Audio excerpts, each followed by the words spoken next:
C'est par un rituel des sages que le président de la République, son Excellence Denis Sassou Nguesso, a procédé à l'inauguration de l'Agri-Hub, un projet agro-industriel porté par la Société Unie Natural Energy Congo. Une initiative qui ouvre non seulement les nouvelles perspectives à la jeunesse congolaise, mais elle permet également à diversifier l'économie et les sources d'énergie en République du Congo.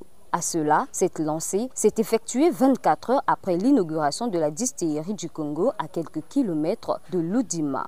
24 heures après l'inauguration de la distillerie du Congo, nous voici réunis pour un autre moment agro-industriel, celui de l'inauguration sous la haute autorité de son Excellence Monsieur Denis Sassou Nguesso, président de la République, de l'unité de production de biocarburants de Ludima, projet porté par la société Eni Congo qui a créé à cet effet une structure dédiée, ENE Congo en acronyme. Basée sur la transformation des produits naturels pour le ministre en charge de l'agriculture, de l'élevage et de la pêche, cette cérémonie n'est pas un aboutissement mais plutôt un commencement vers un nouveau départ. L'inauguration de cette unité agro-industrielle de biocarburants n'est pas la simple cérémonie d'un ruban coupé. Elle consacre une rupture stratégique, donne corps à une philosophie de gouvernement et incarne une vision constante, portée au plus haut sommet de l'État par son Excellence Monsieur le Président de la République. Cette vision, c'est celle d'un Congo qui ne subit plus, mais qui choisit. Un Congo qui ne se contente plus de la rente, mais qui bâtit sa prospérité sur le travail, l'intelligence productive et la valorisation de ses propres ressources.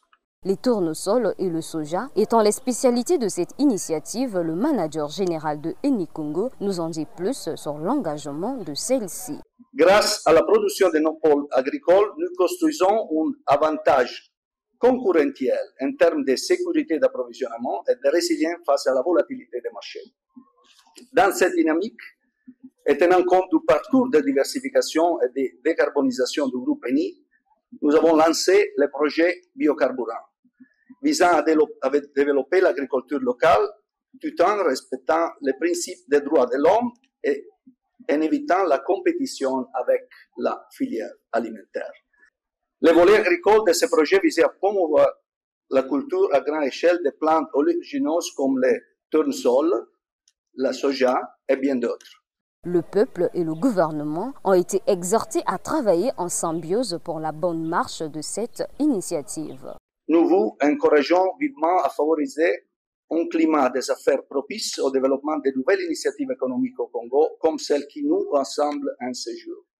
Après la coupure du ruban et le dévoilement de la plaque inaugurale, le président ainsi que les membres du gouvernement ont eu droit à une visite guidée des emplacements de la dite usine. À la finition de cette visite, le président s'est présenté devant des milliers de jeunes mobilisés pour une salutation collective, autrement appelée un bain de foule. Bouclée par une photo de famille, cette initiative marque un début innovant pour ces jeunes en quête d'un avenir meilleur.